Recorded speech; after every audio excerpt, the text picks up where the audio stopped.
This song, it comes from the heart.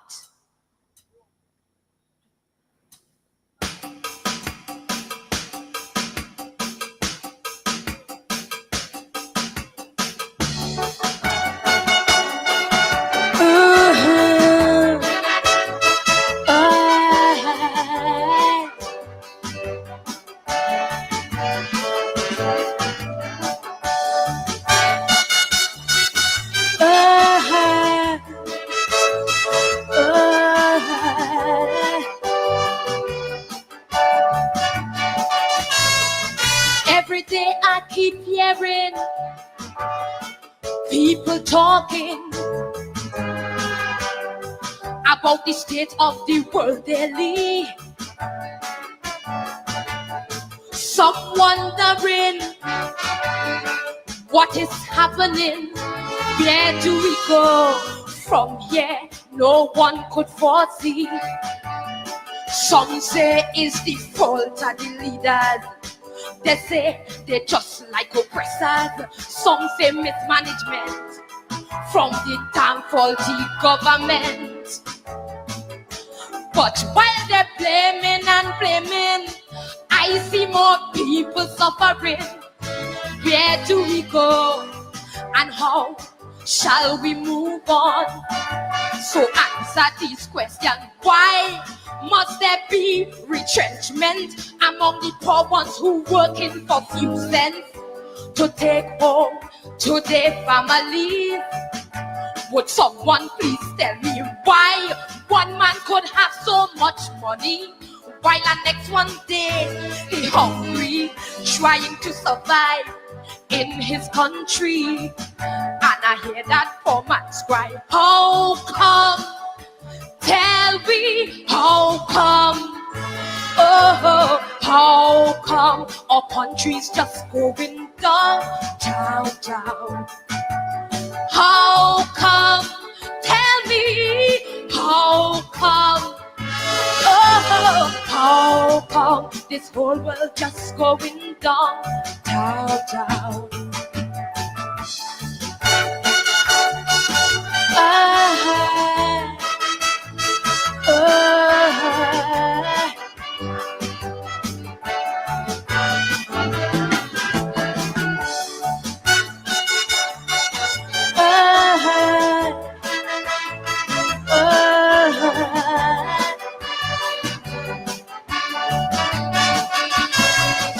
Every day I walk about, I look east, west, north and south, and what I see in my mind there is still a doubt.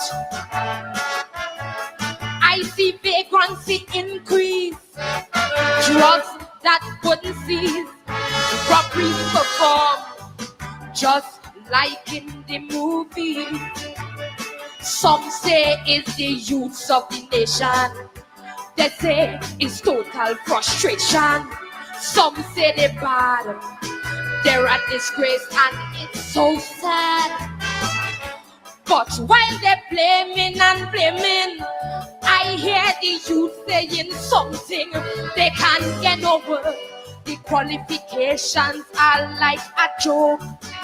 So answer more questions. Why drugs take over the city? You know we can't find no cure for me, and we can't find no cure that I could see. Would someone please tell me why food prices keep rising, nurses and teachers keep on resigning? You know abroad, most of them running, and I hear that poor man's cry, how come? Tell me, how come?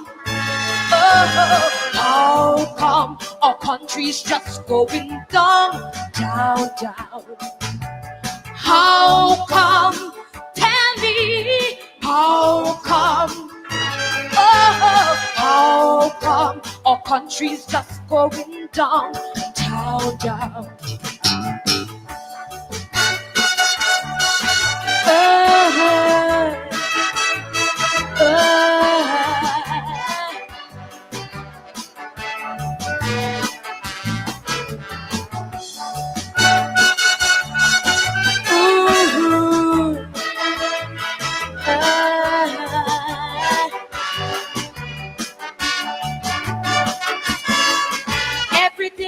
keep praying night and morning that things got changed just to end this suffering.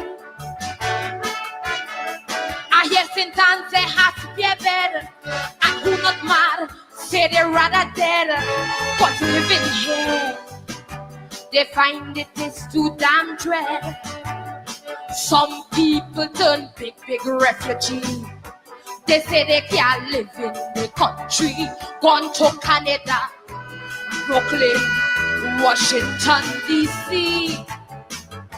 But while they're blaming and blaming, I see more hard times coming. I see more problems facing me and we children. So answer more questions. Why? When you're looking at Parliament, you have to feel it's a movie that you rent. The behavior is so indecent.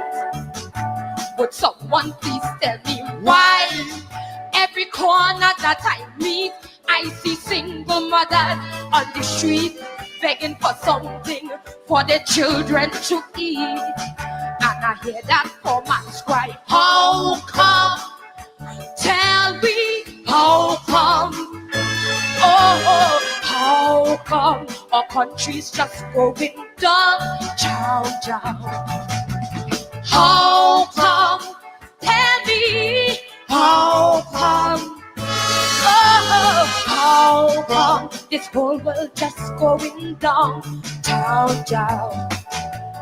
How come? Stop this suffering. How come? Stop all this grunting. How come? Just tell me how come? How come? Stop the promising. How come? Stop all the lying. How come? Just tell me how come? How come? Let's join in unity to build back our country. How come? Just tell me how come?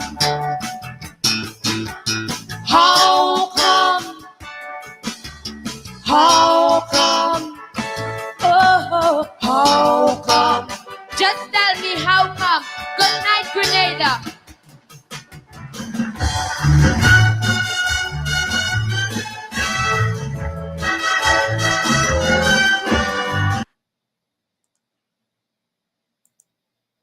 Oh yes, Sister Easton Orr out of Tobago. How come? Dealing with poverty there. Big show tonight. Vincent Alexander is here. He's going to tell us all that's happening at GCOM. GCOM, of course, is in the center, has always been at the center. There is unfinished business at GCOM, and there are things that are going on at GCOM now. Lots of questions about what's happening there. And since we have Vincent here, we're going to try to pick his brains on some of the current issues. So stay tuned. Vincent is ready to come on in a couple of minutes. Please share the link, share the live, and let everybody know we're on. I did say last night I had another engagement, and so we weren't on last night. But it seemed as though our show on Tuesday night caused some waves. I noticed the Guyana Chronicle today said that, I insulted young people. Young people who are out there at the launch with Mohammed. Dr. Hines insults young people and all of that stuff.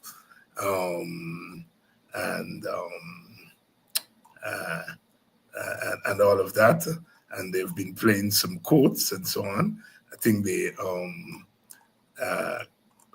Chronicle carried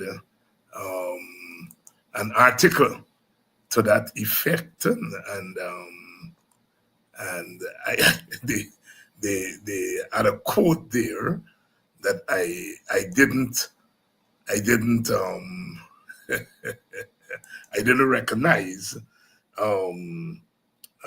Dr. Hines insults But you all were here on the show, and but you see how dangerous,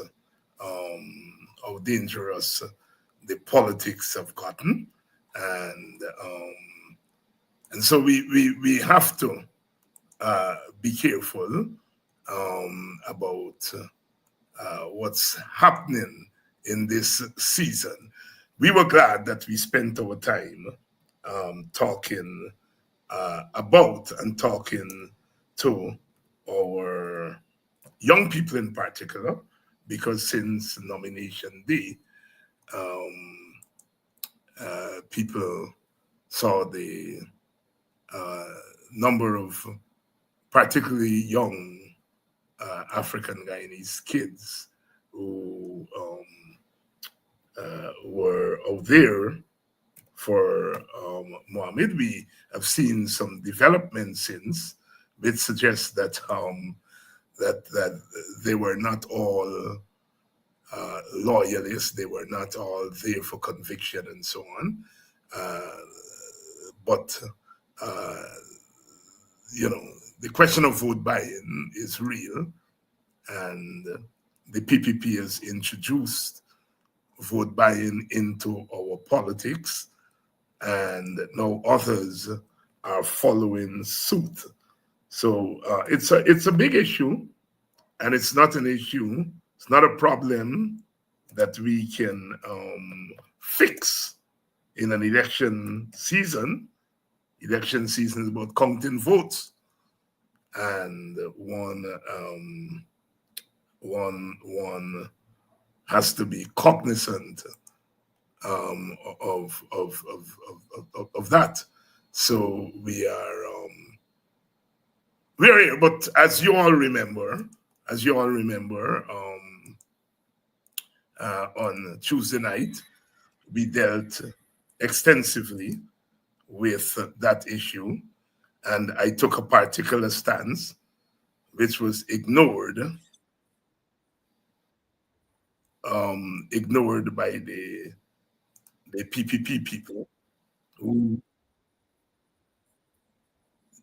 desperate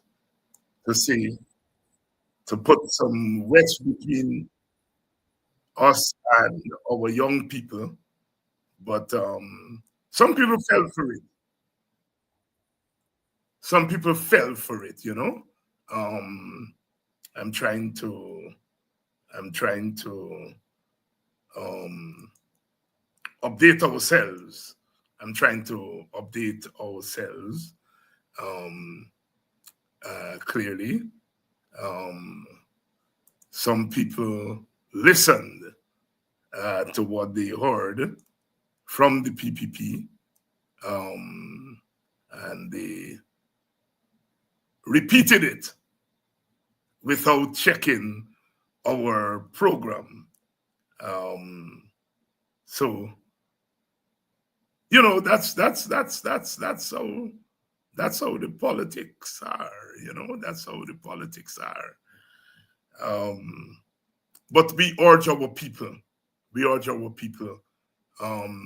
to check before you repeat PPP propaganda. Just thing other than your family, your picnic, your mama, your daddy, etc. After them is your vote. Because the vote determines who governs. And who governs determines who gets what, when, where, and how. The vote is individual, but the vote is also collective. Because your individual vote could have consequences for the collective. So your vote is individual, but also collective.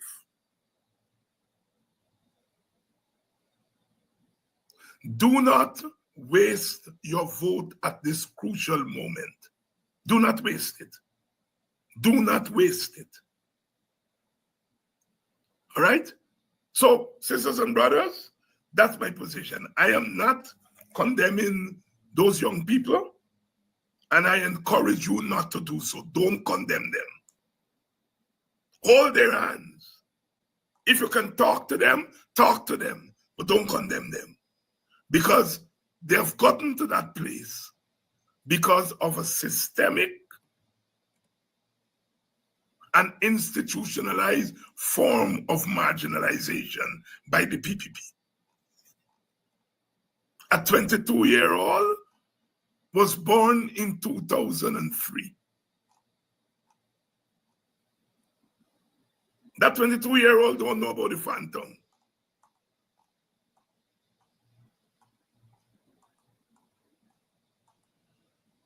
That 22-year-old don't know about the phantom. That 22-year-old may have a sense of their suffering in ethnic terms. May, but most likely do not. Because none of the political parties has spent the time to do that kind of consciousness work with them. I have tried. The WPA has tried. We have gotten all kind of criticism that we're a one people party and all those nonsense, you know? But those young people have not been helped in preparation for this. You see, 5 years ago, if somebody had said Mohammed would have emerged, we would have tell them they lie. But you don't wait until the thing happens. You work and prepare your people so that when the thing happens, they have the necessary consciousness to push back against it. I would not be so outrageous to say to Black people, you can't support an Indian leader. After Walter Rodney died, Brother UC was for a brief moment the WPA standard bearer. In 1985. He was our presidential candidate. After then, our primary leader was Rupert Rupnarine, Indian. I vote for him. So this foolishness that I am telling people don't vote for an Indian is craziness. Craziness. Rupert Rupnarine was my leader until he got ill. I vote for him. I accept he as my leader. I follow he as my leader. I can't be following an Indian leader and tell people they can't follow an Indian leader. I just want to make it very clear, the simplistic nonsense. But the opposition got to do, the PPP and them got to do their work. I understand that. What I am saying is not about the leader.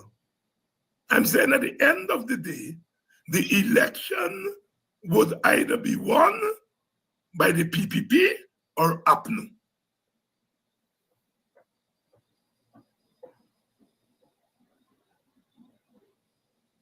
The elections would either be won by the PPP or APNU, APNU.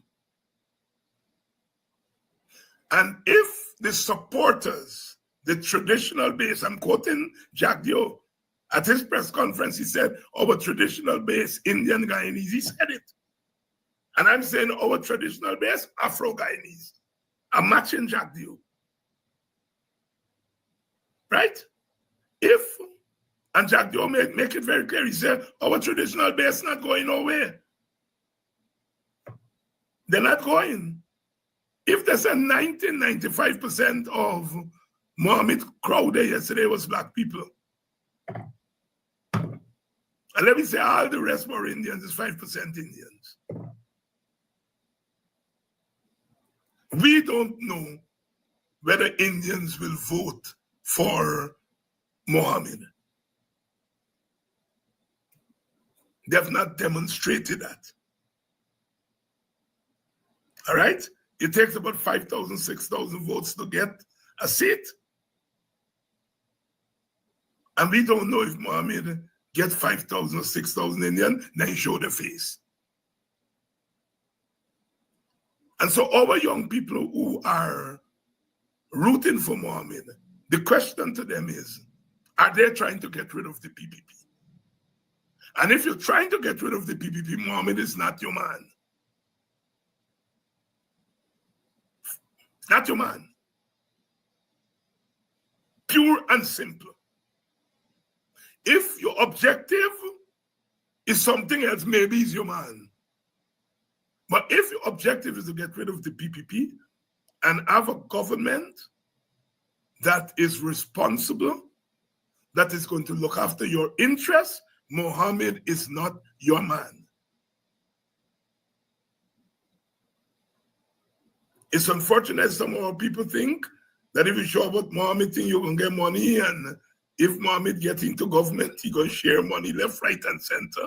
When Mohammed gets into government, it's government money. He can be handling, not your own money. And like all governments, he ain't going to throw it and hear you. He will not throw it and give you. So we have to talk our young people through these things. All right? Don't all on them. Don't please. Don't all on them. Work with them because they're where they are, largely because the PPP systematically for 32 years pushed them there.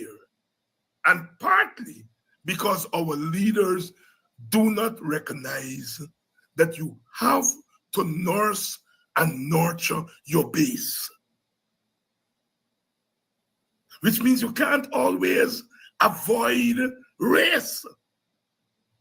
I'm not saying that you must talk race all the time, because you have other problems other than racial problems. You have gender problems, you have class problems, you have country versus tongue problems. But Orrin Boston was shot not because he was a man, he was shot because he was African. Adriana was murdered not because she's a child, but because she's a black child. And it's easy to kill a black child and get away with it, as the killer of Adriana is running loose. I guarantee you, if that were an Indian child, this government, the PPP government, would have ensured that the killer is behind bars.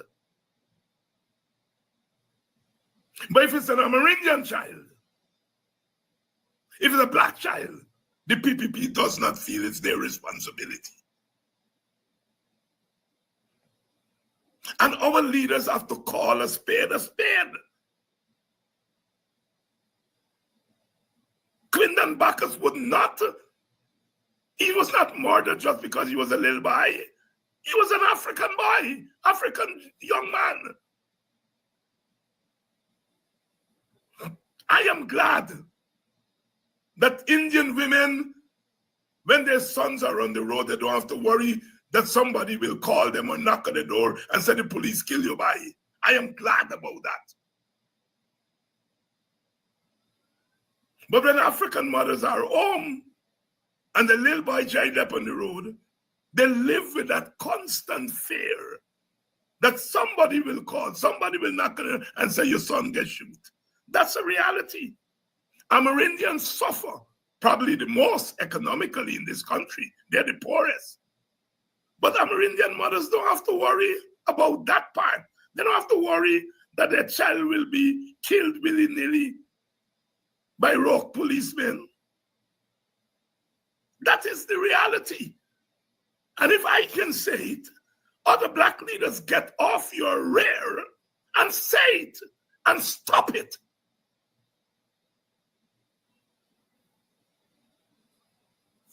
Don't be worried. Or they call you racist anyway. Anyway. And our leaders have to toughen up. Toughen up. All right?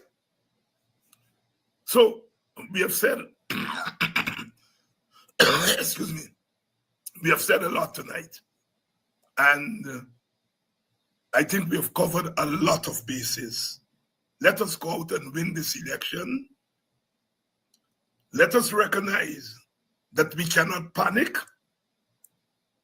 We have to believe, as I believe, that we can win this election. I think the numbers, we'll have to come the numbers. And don't forget, the elections are still not, there's no guarantee that the elections are free and fair. So we are fighting for votes, and we are fighting against GCOM, which is prepared not to guarantee free and fair elections. So we need everybody. We all have to make the sacrifice. We all have to make the sacrifice. This thing that we can't fare, we 30-day worker, 20-day worker, 10-day worker, all this nonsense. Some of us, I understand, are fearful, but some of us have to come out and stop being fearful. Fear in this situation is a sin.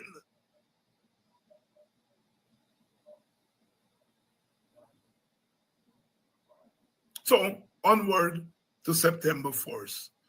I am not sure. So there we have it. Yet in spite of that, you're already there for yourself.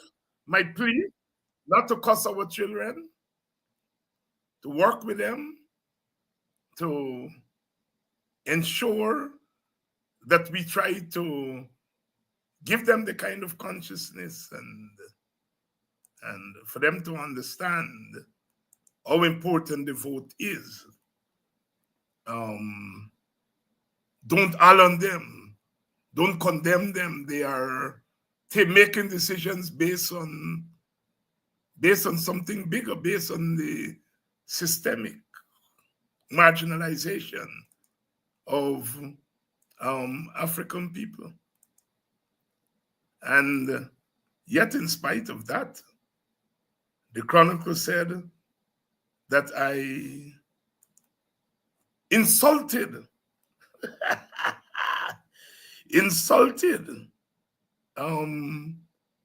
African youth.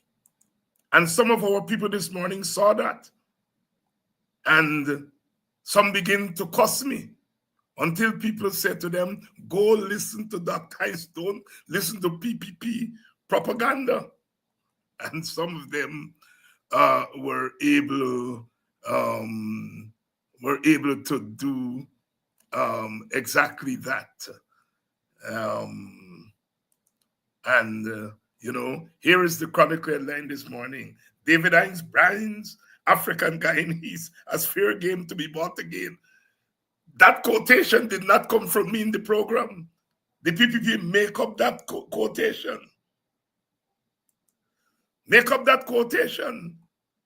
Blast Afro-Guyanese youths supporting Azadin Mohammed. Here I am on the program, begging people, don't cuss me, children. Don't think yet the Chronicle. So you see, I want us to be careful about that in this election season, because the PPP will do a lot of that.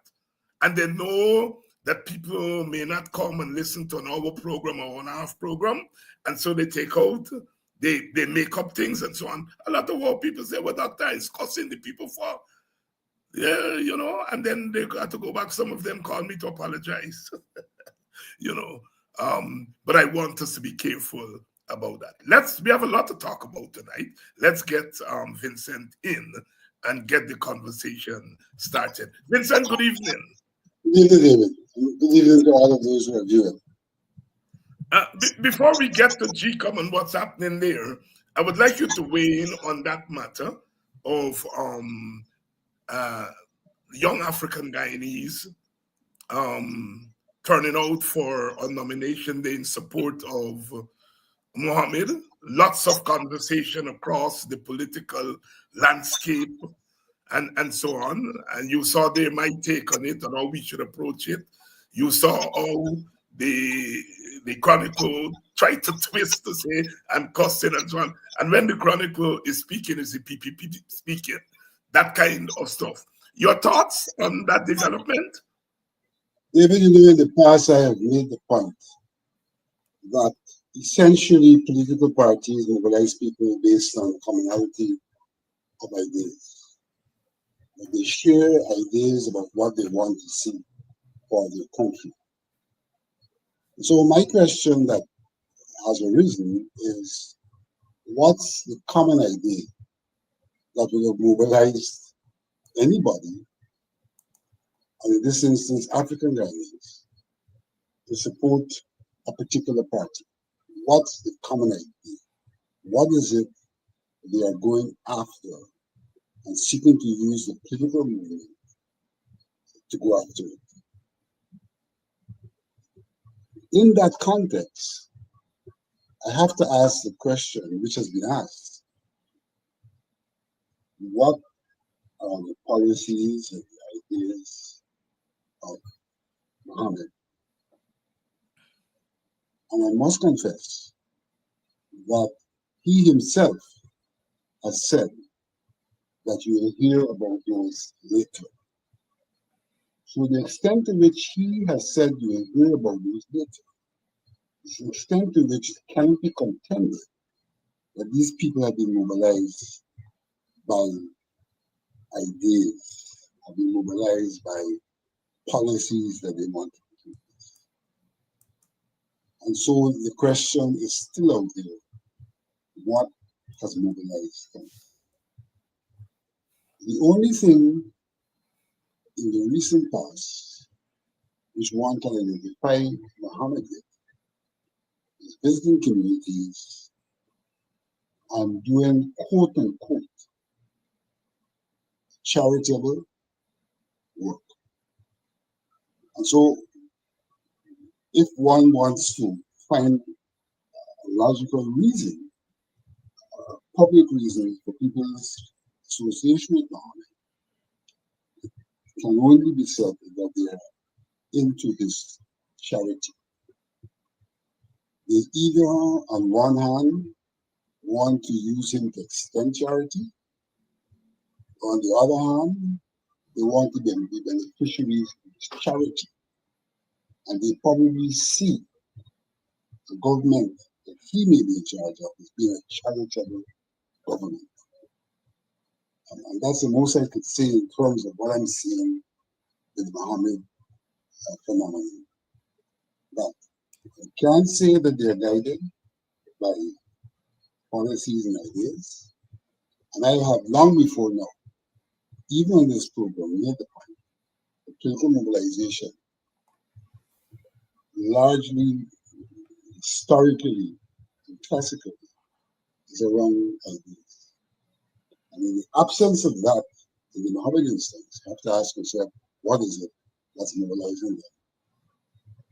And you have to ask yourself what is known about him that could mobilize them.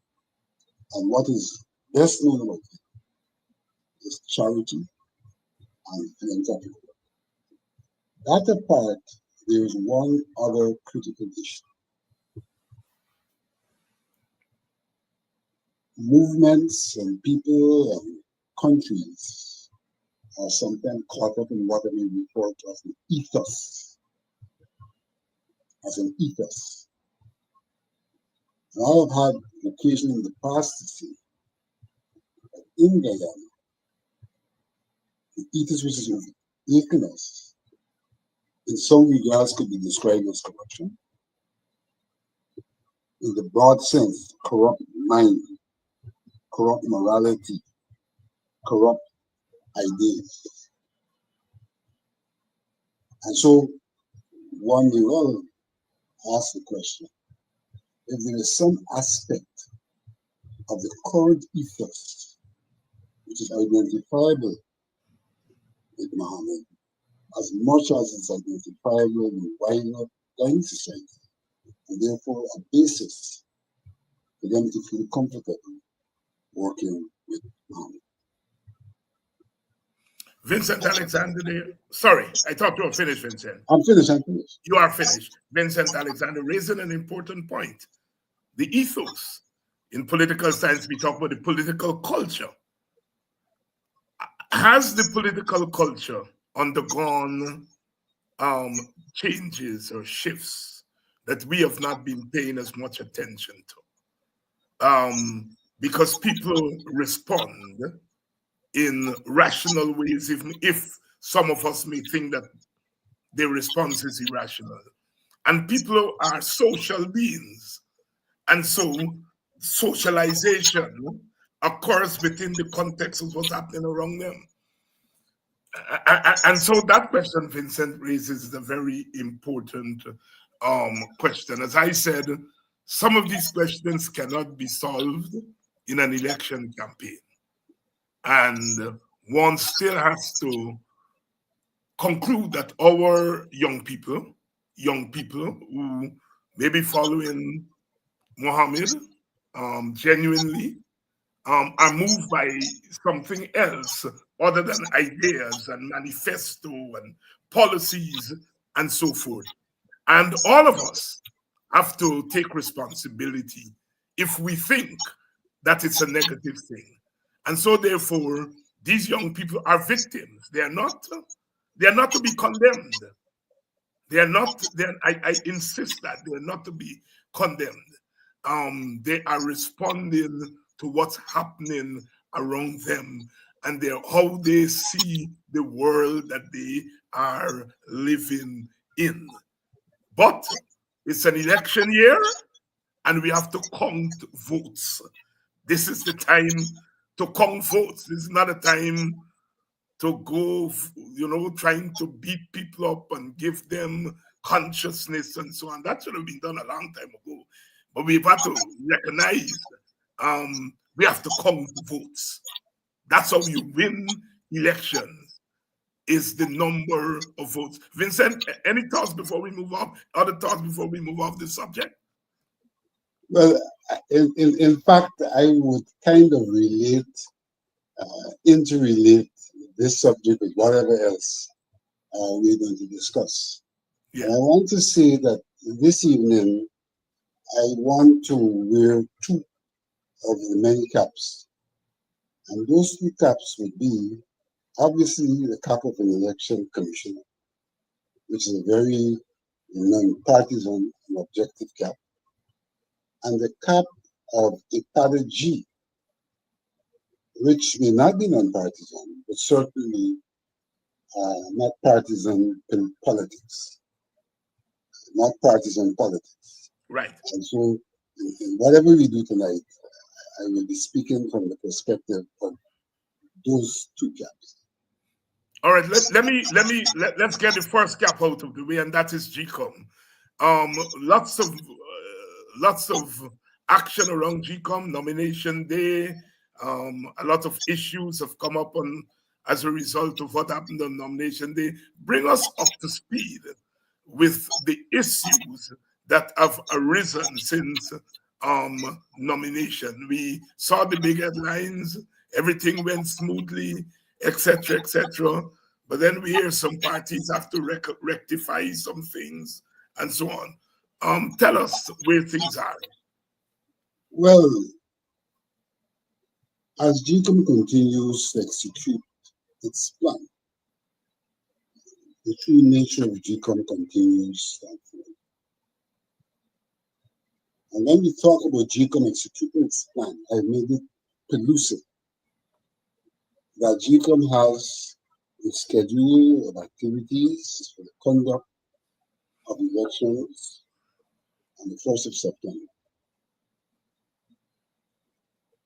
But the conduct of elections on the 1st of September is not tantamount to the conduct of free, fair, and transparent elections, because there are a number of things in our circumstance which have been called for, which are required for the conduct of free, fair, and transparent elections.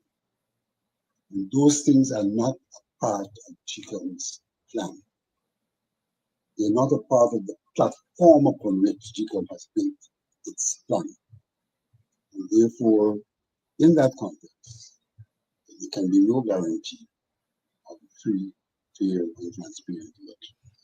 But we will say, what does Alexander mean by that?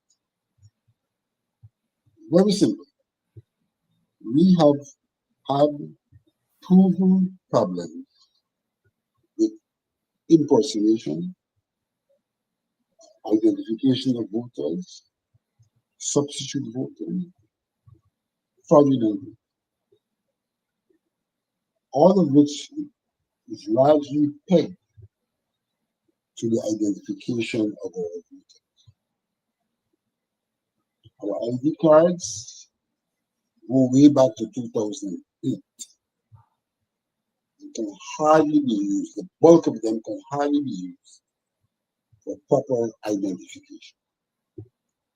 And therefore, although we have names which would be said to be legitimate names, and people may turn up to vote in those names, with all the mechanisms we have, there is still a possibility that because of the dated ID cards we use, people can end up casting votes for persons other than themselves using those ID cards. Not to forget that you can also vote by an affidavit.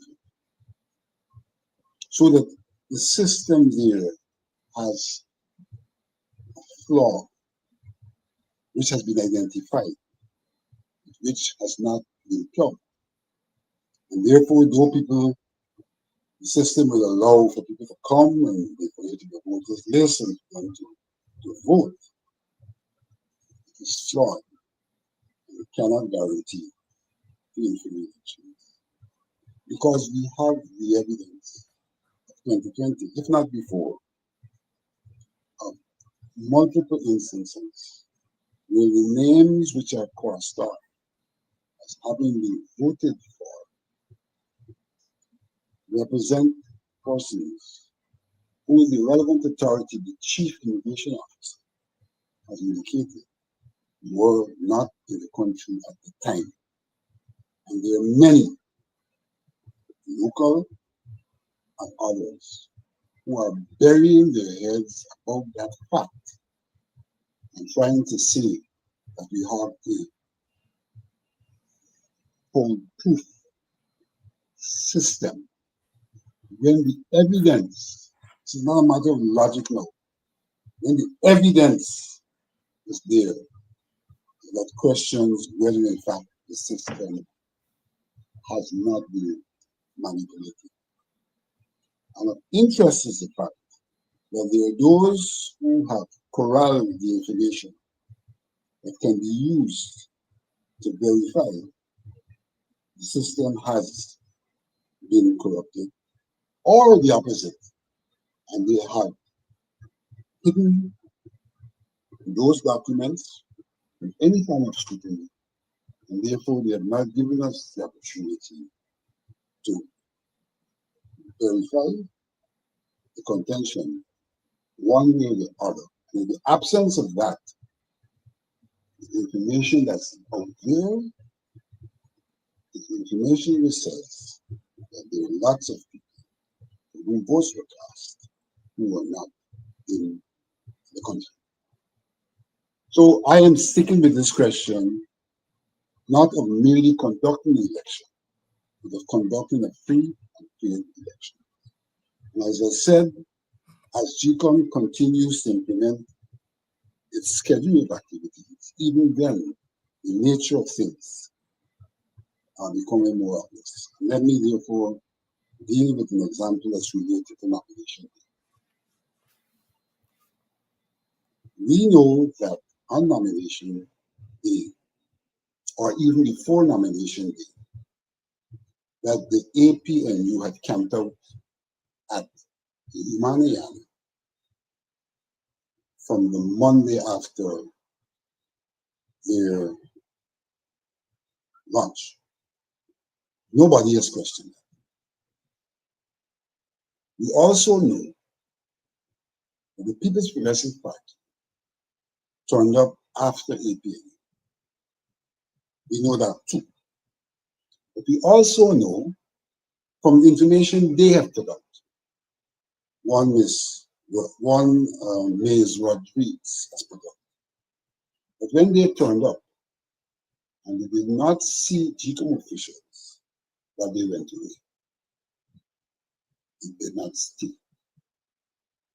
We also know that the AFC turned up and this the ALP, I think it is, turned up and this team. And I'm told that the FCM also turned up and this team. Yet when GCOM had to make a determination as to who was there first, who was there second, who was there third, they decided that the PPP's visit made them second. And the PPP itself said that they did not stay. Worse yet, GCOM's security officer, who in the public domain has a legitimate job, turned up and took a record of those who were present, being APNU, AFC, and ALP. That is GCOM's record. And yet when it came to making a decision, that record was ignored. And in fact, in GCOM it was argued that he was unauthorized to have gone and to have taken down those names. Now that he was unauthorized and had gone and taken down those names speaks to the manner of the management of GCOM and the way in which the chief security officer is not recognized for what he is supposed to be doing, and in fact is militarized. This is not the first time he's been militarized. I remember clearly at the last local government elections, when some of us went to the airport to witness the receipt of the ballots. When I got to the airport, the chief security officer was locked out in the tarmac. As a commissioner, he appealed to me to be allowed onto the tarmac.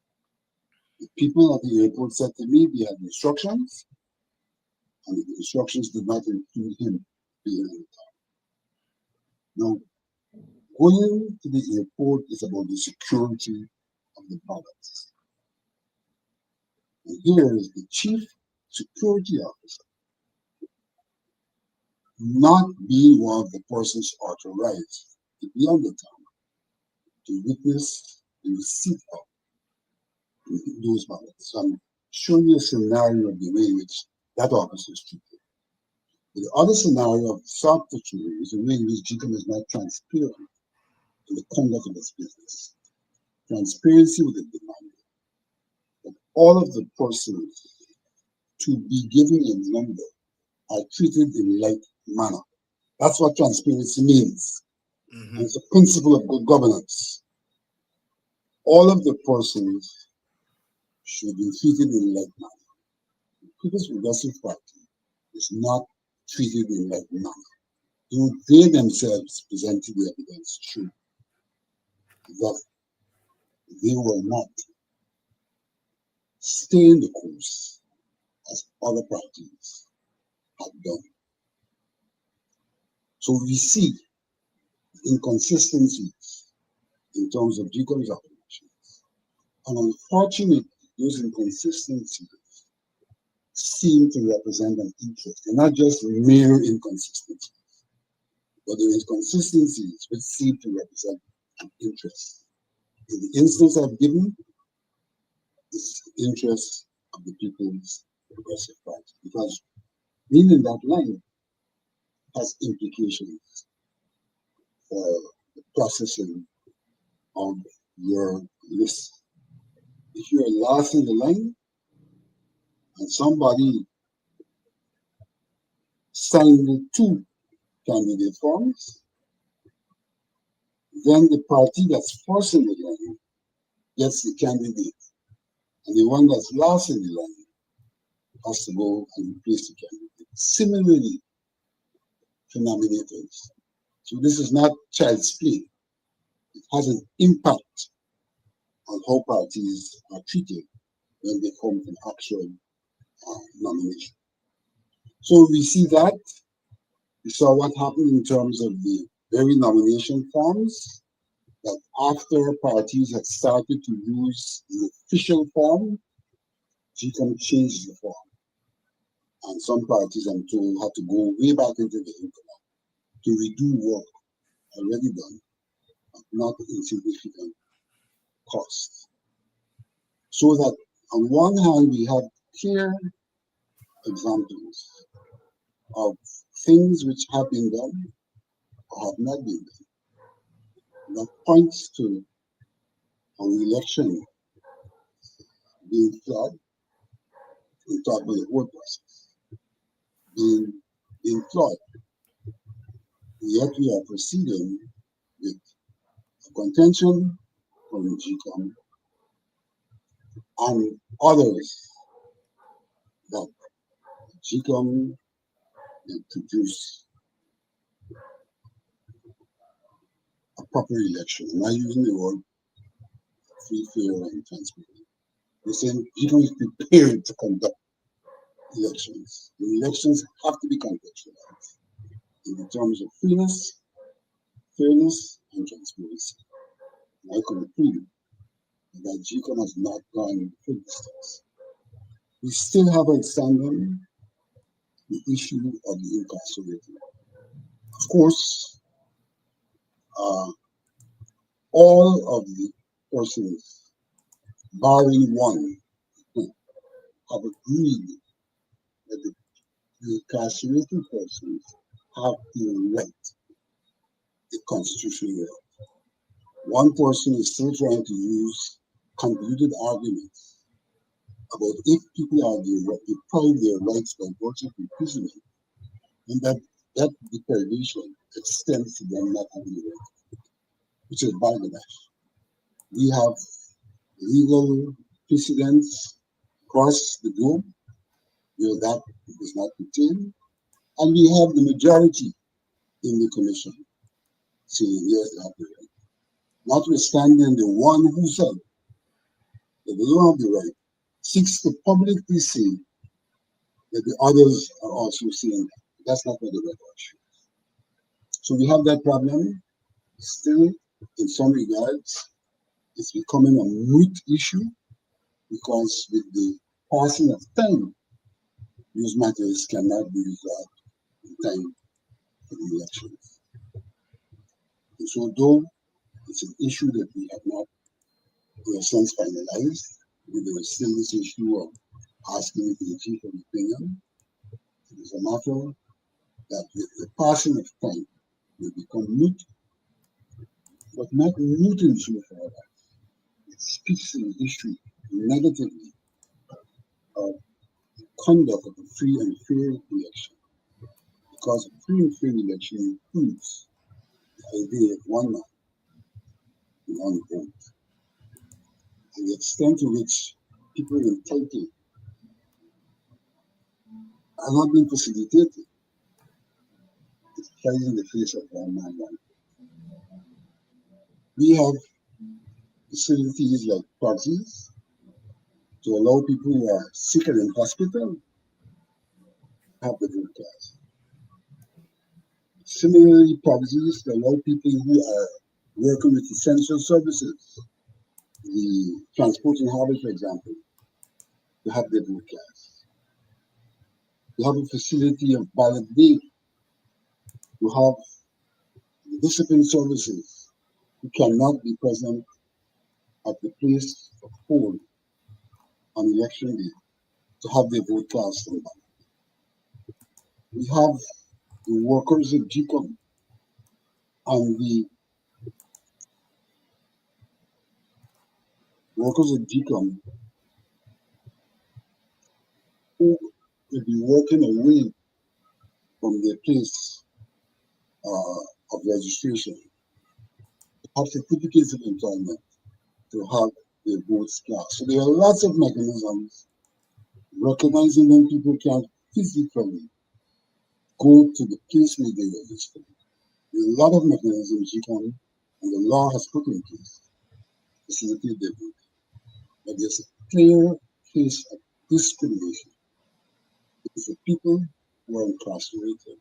I emphasize those who are remanded because nothing has been done. And there's a resistance to anything being done to allow them to cast their vote. A lot of curious arguments about the need for this and the need for that. If you don't have this, you don't have that, then they can't. That's the context in which we are going to these elections, the context in which we will have observers who are probably going to be up and down. And I'm looking to see the extent to which they will take into consideration these issues when they make their pronouncements. In the past, they've pronounced and said everything was hunky-dory. Having said that, they've also said that there are things that need to be done to affect the system. Those things have not been done. And here are things that are not hunky-dory. And so it will be interesting to see how they will approach these elections, given what's behind us in some regards and what's before us in other regards. Vincent, thanks a lot for that update. We know that perhaps for the first time, at least one observer mission is here long before the election, relatively long, in the sense that observer missions usually come in the week before election and then leave a couple of days after. We know at least one observer mission, the Carter Center, is here right now. And I'm sure that you all have been drawing to their attention these difficulties.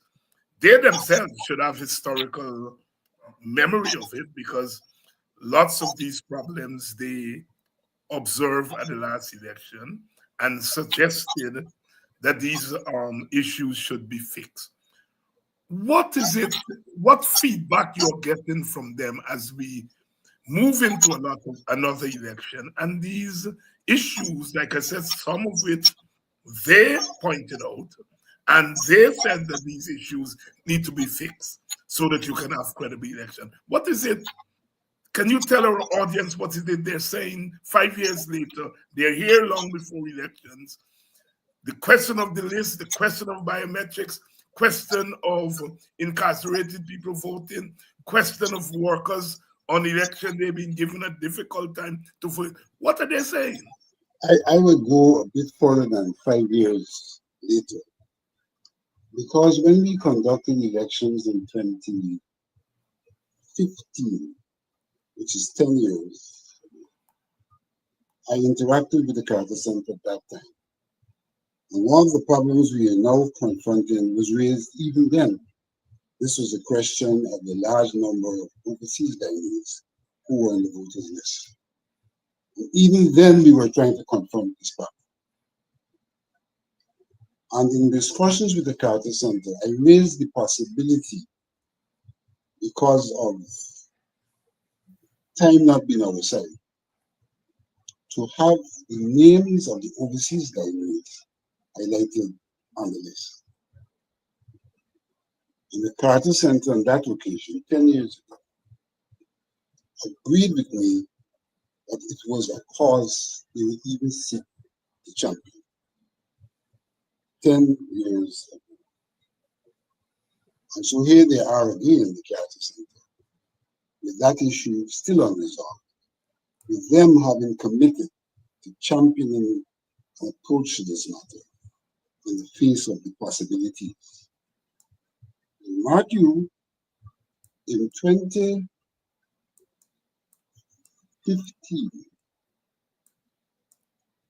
when I raised that issue, we didn't have the same level of evidence that we now have about the overseas Guyanese being voted for. There we were into a certain level of conjecture, logical conjecture, and were seeking to be preemptive. We failed. In 2020 it occurred, and the problem in 2025 has not been resolved. I think that I haven't had any in-depth discussions with the Carter Center. since they have arrived.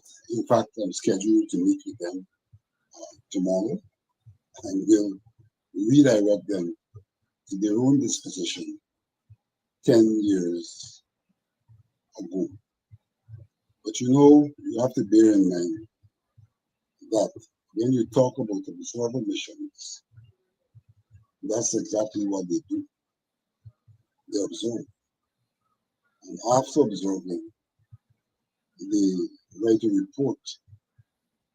And what essentially they do in terms of that report is to focus on election day per se, and to pronounce that things went well on election day. People were allowed to vote, there was good counting, the counting reflected how people voted, and so there was a limitation as to what you can expect of observers.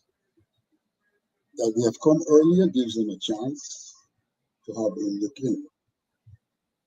But I don't think it necessarily changes the protocols in terms of the report and how they will deal with that.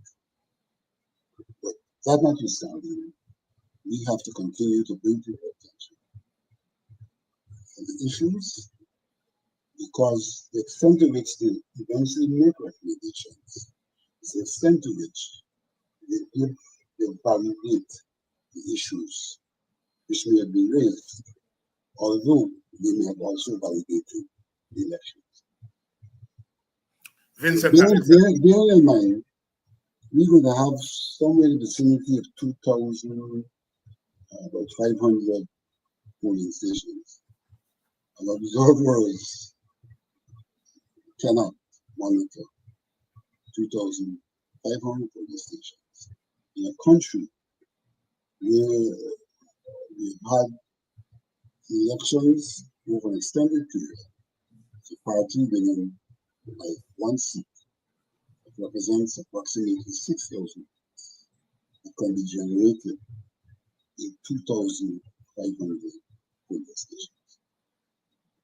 Vincent Alexander here, bringing us up to date with what's happening at GCOM. And of course, that last issue there is very important. For the first time in a long time, we see an observer mission is here weeks before the election. Whether that would make a difference, as Vincent says, he's not hopeful that it would make a difference, because observer missions generally observe on what happens on the election day.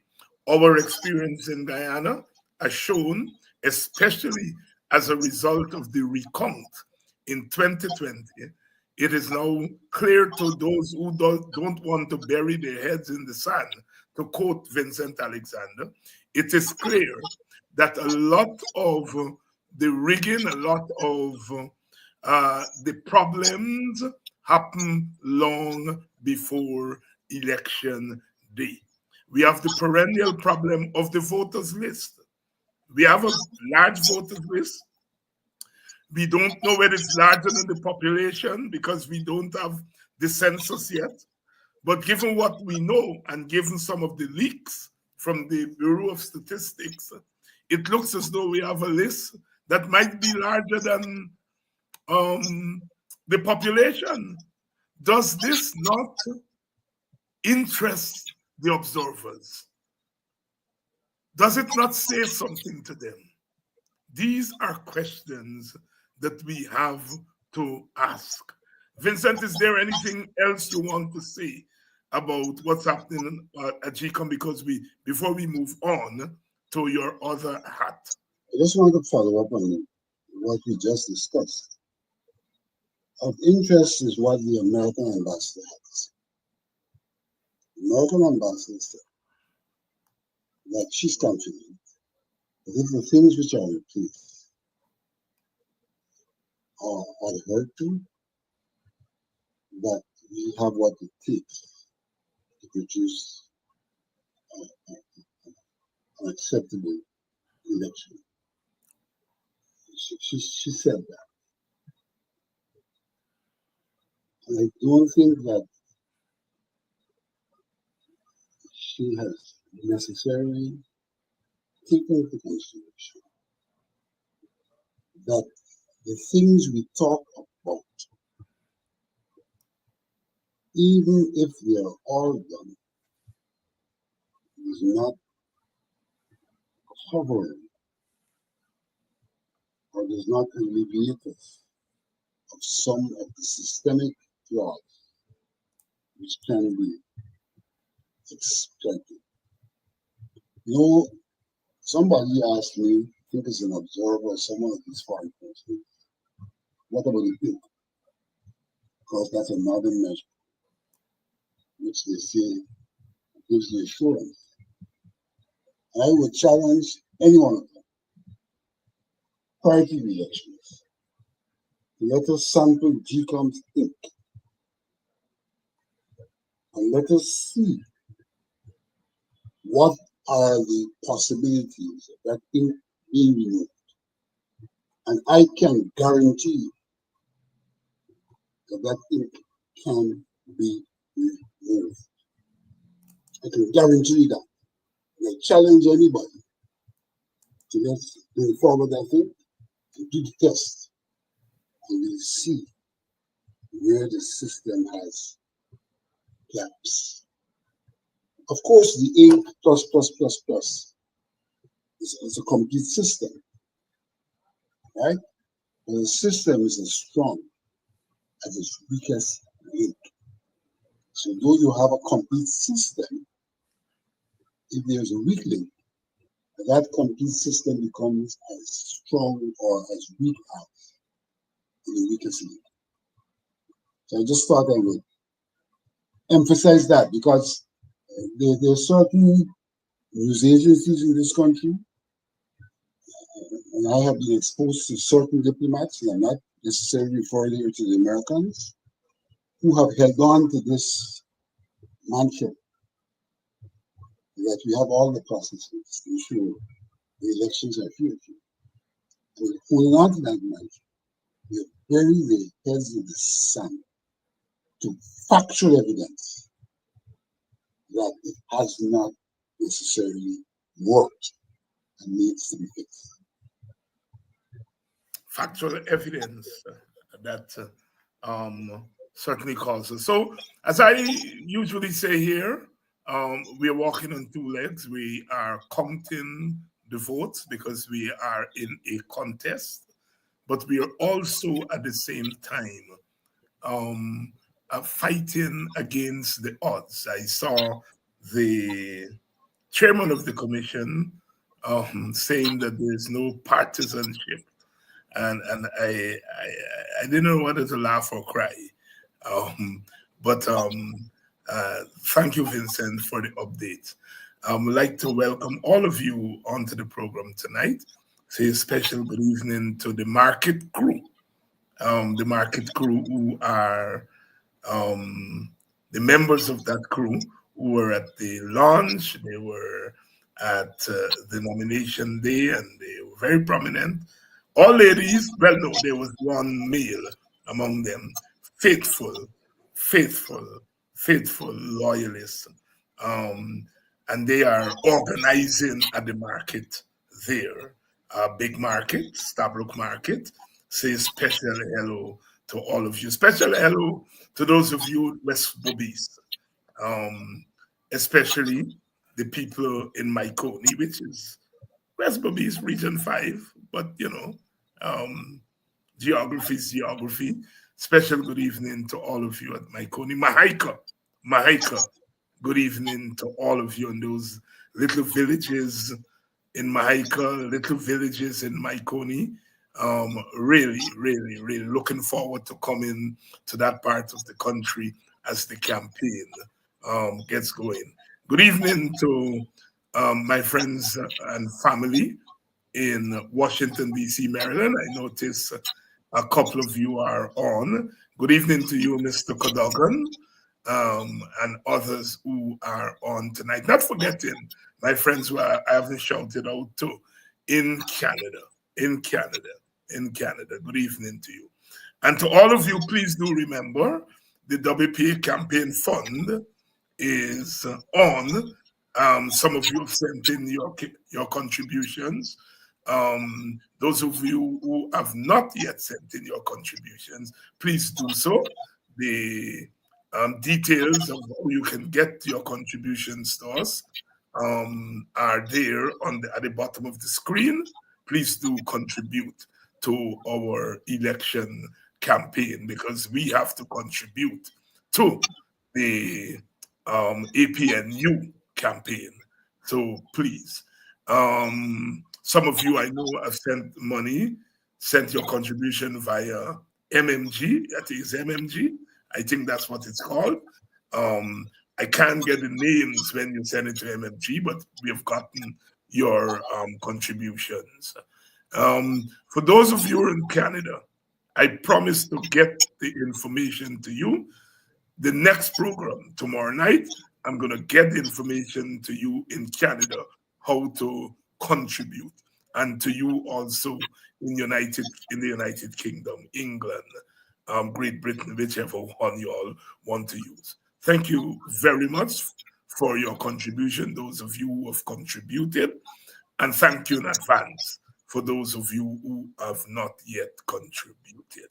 Good evening to Buxtonians. You all see me regularly, so I don't always have to say hello and good evening. Good evening to the people in Beirut. I understand you all are doing it there in Beirut. Hope to come there shortly. Vincent, you said the other act you're wearing tonight is Ipadaji. And of course, this is the election season. How does election interest Ipadaji?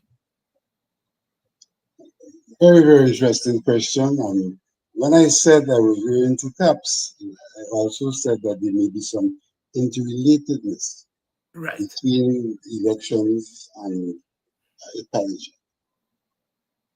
Ipadaji represents a constituency, a significant constituency, that of the people of African descent. Politically, they are not homogeneous, so they might be PPP, they might be APNU, they might be any one of the parties, AFC, etc.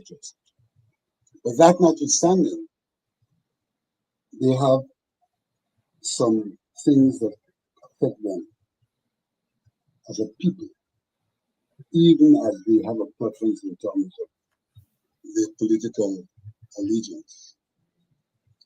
And so what has occurred to me as these elections as the election campaign unfolds, is that I've heard no party in what they had to say address this question of the international decade of the people of African descent and what it calls for. Now, let me remind the people out there that we've had a renewal of the decade, and so we now have another decade from 2025 onward to 2034, I think, will be the current decade we're in. And the declaration for the international decade specifies things that ought to be done to redress the issues confronting the people of African descent. And much of what is specified requires state action. And therefore, it requires whoever is in government to take initiatives.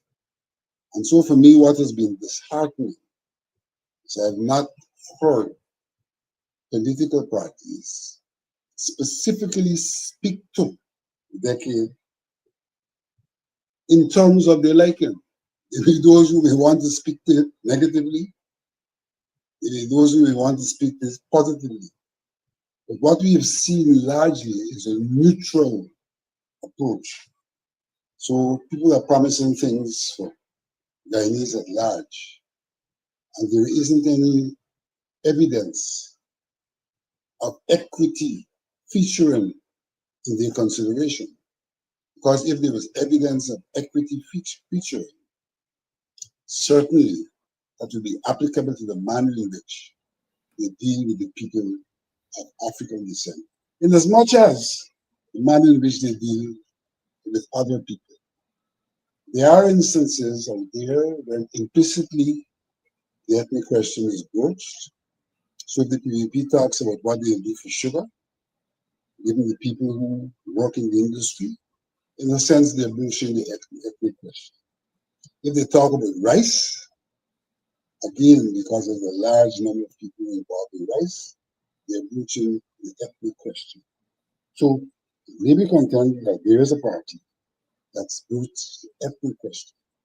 But equally, it may be contended that there is no party that has sufficiently broached the ethnic question in relation to the people of African descent.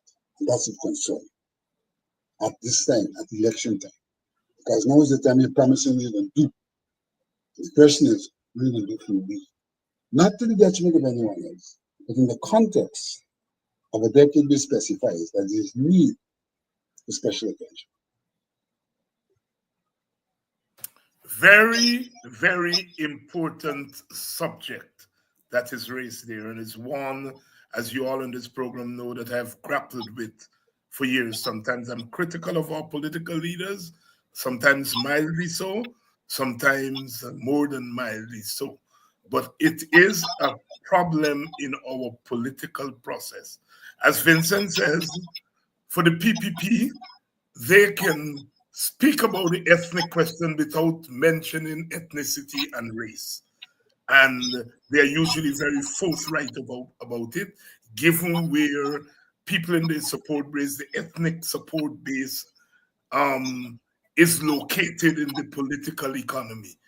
For the other parties whose base is in the African Guyanese community, it becomes a difficult question because as soon as we open our mouth to say anything about African Guyanese, we are called racist by the PPP.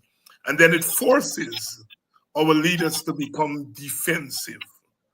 And so, therefore, questions that have to do with African Guyanese do not get ventilated in an open way on the platform. Vincent, are you appreciative of that difficulty? And are there ways of getting around that difficulty? I'm appreciative of that difficulty.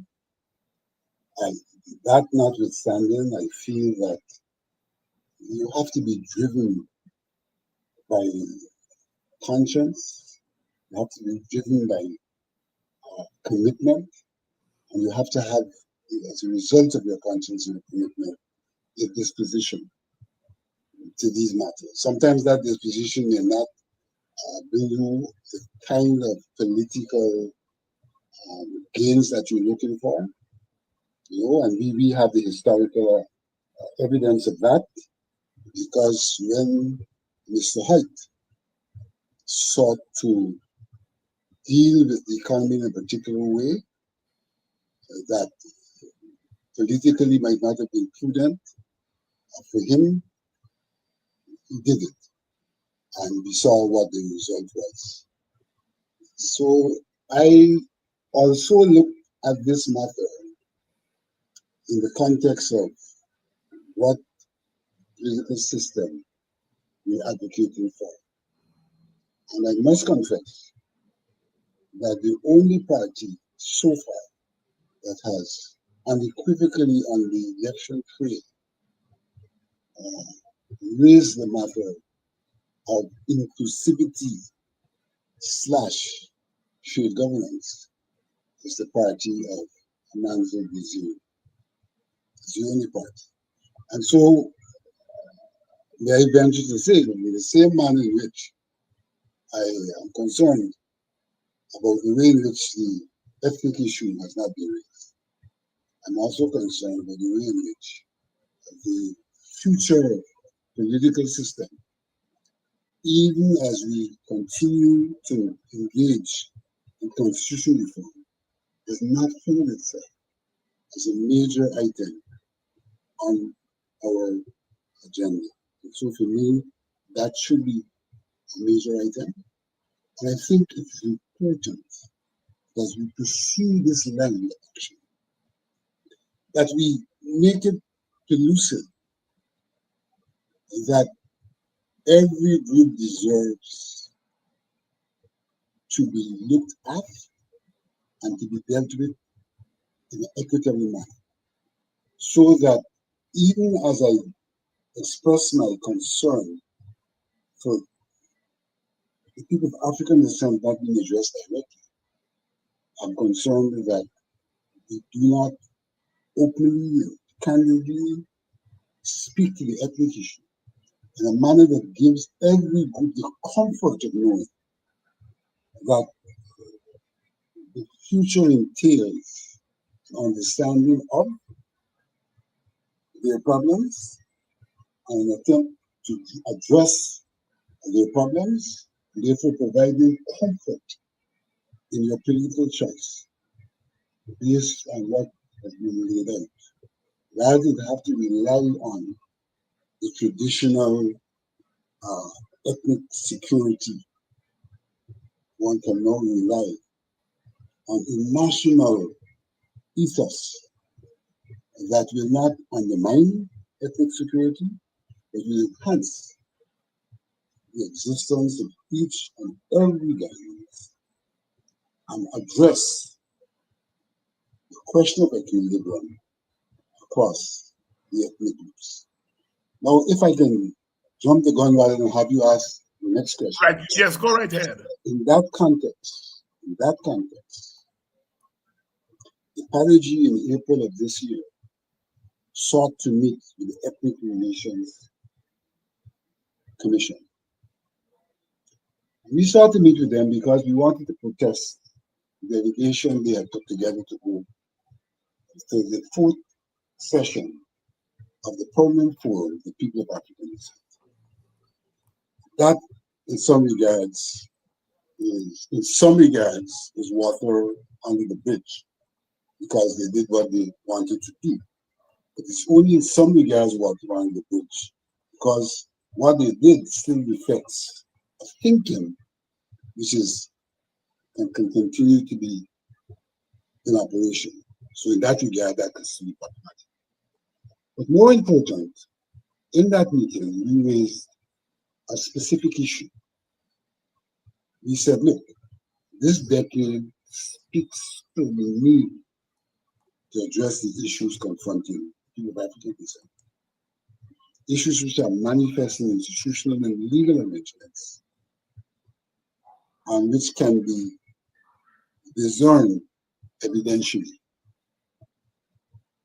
And so we are asking you, the ERC, to look at your mandate and based on your mandate, to embrace the idea of a ethnic disparity assessment survey, which you should initiate the conduct of, the outcome of which will evidentially and factually tell you if indeed the people of African descent or any group is disadvantaged in any way, and therefore provide the basis for policy formulation to address that.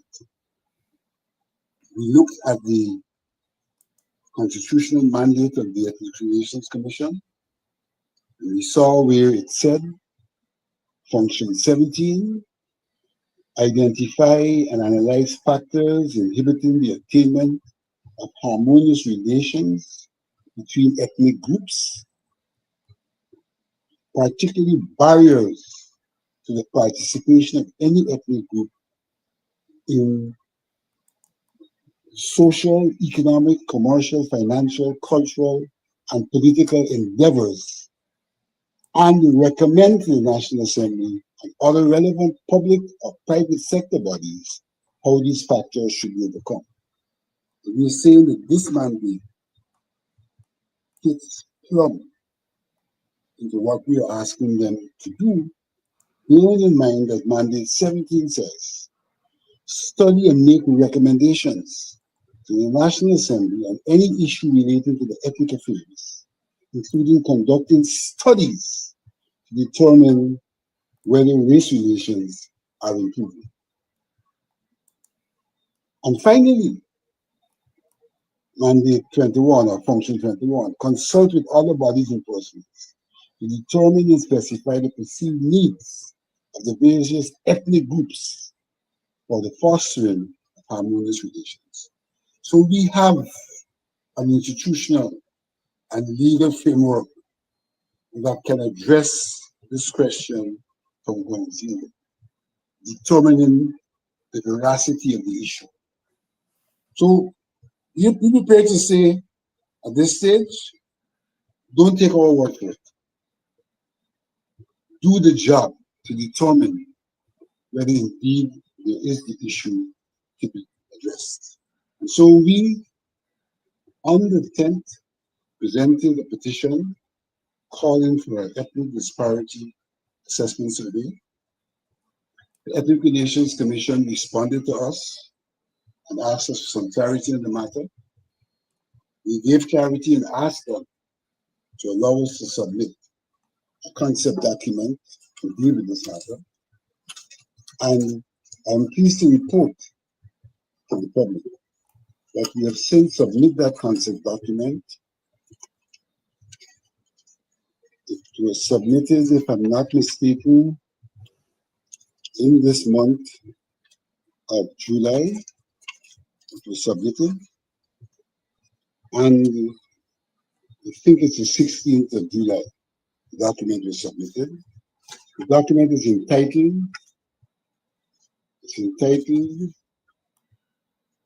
Ethnic Disparity Audit and Rectification Initiative. So Apology has now put up a very concrete proposal for the ERC in the context of its mandate to conduct an ethnic disparity audit and rectification initiative. So we advise the public on this, and we're also looking to those political actors who would wish to have the votes, the people of African descent, give their support to this. And those who think this is a problem, to tell the nation it's a problem, so the nation could vote with them if they agree it's a problem. And so we have made clear where we stand on this issue, and we think that it cannot be swept under the carpet at this critical moment, the moment of elections. It is not the moment of elections that has triggered what we do. We will do this anyhow, but we think it's also an opportune moment for this to find itself high on the nation's agenda. Vincent Alexander here tonight reporting on the ethnology and its linkage to the process as it unfolds in this election season, making the point that not any one of the parties has sought to address the issues as they directly relate to African Guyanese and in relation to the International Decade of the People of African Descent. Vincent, before we go, have you thought of, or let me put it another way, have you sought to meet with the political parties individually to discuss these issues? I know for a fact that we will be dispatching to them what we have sent to the ERC, asking them to pay attention to that. And we haven't specifically asked to meet with them at this point in time, but we are making available to them our concept document with a cover letter, which will say to them, here's a matter which we are laying on the table and we're looking for your support. Thank you very much, Vincent. As we close out, is there any closing thoughts before we go? Yeah, there's a closing thought. I have one closing thought. There is, not in relation to this survey, but generally there's a pushback by some when we attempt to look at the issues confronting the people of African descent. There's a pushback and they're saying, well, it's a non-issue. It's a non-issue. So, for example, one of the more vociferous persons these days, Mr. Bond, takes every opportunity to tell this nation that everything is hunky-dory or everything is moving in the direction of being hunky-dory for the people of African descent, among others. And he uses an example to justify his contention. And the example which he uses is to say that there is some group of people called the empowerment, the group of African empowerment, something like that. And that this group of people have been the beneficiaries of 60 acres of prime land. And therefore, that's a clear indication that once Africans step up, they will benefit like anyone else, and that there really no problems. And if at all there were problems, that this is an indication that the problem is being addressed. And I say to Mr. Bond that his argument is so faulty, it's unbelievable. Why do I say that? We are trying to establish a system in which institutions and the legal framework allows every Guyanese equal opportunity. We are saying in that context, people of African descent, historical reasons and the retention of historical remnants of institutions and laws do not necessarily have equal opportunities.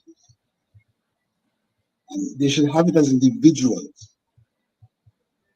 And the fact that the people of African descent have to come together in a group, like the group he refers to go and to bargain to get land, suggests that the system, in the context of human rights and constitutional rights, is not working.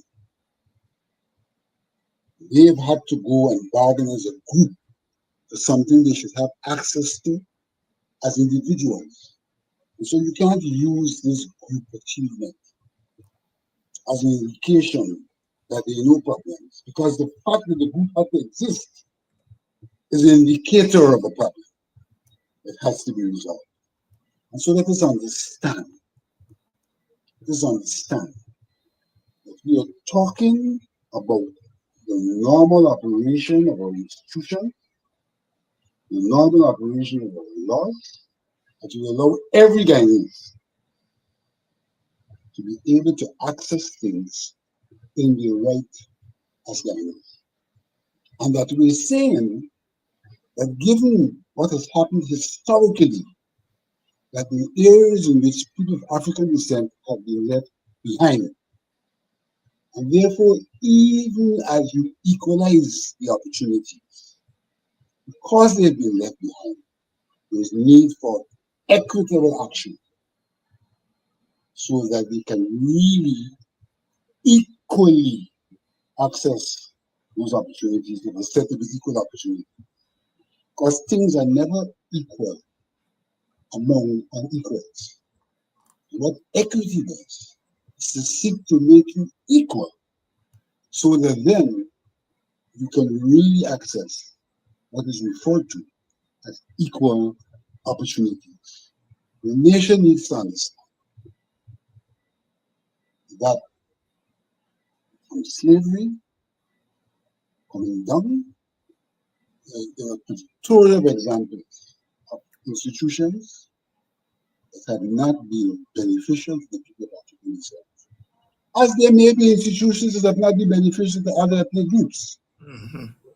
And that if we're going to be involved in nation building, we need to address those institutional and legal deficiencies.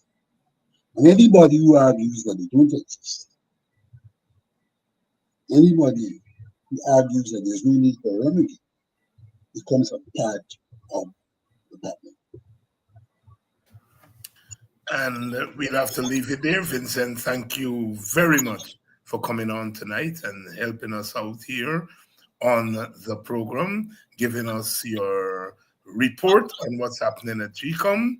And we have to continue to keep an eye on what's happening there. I know tomorrow is a very important meeting, so you will have next week a lot to report. And of course, it padded the stake on what's happening here at around election time, and the plea for issues as they pertain to African Guyanese to find a way on the political platforms of the parties.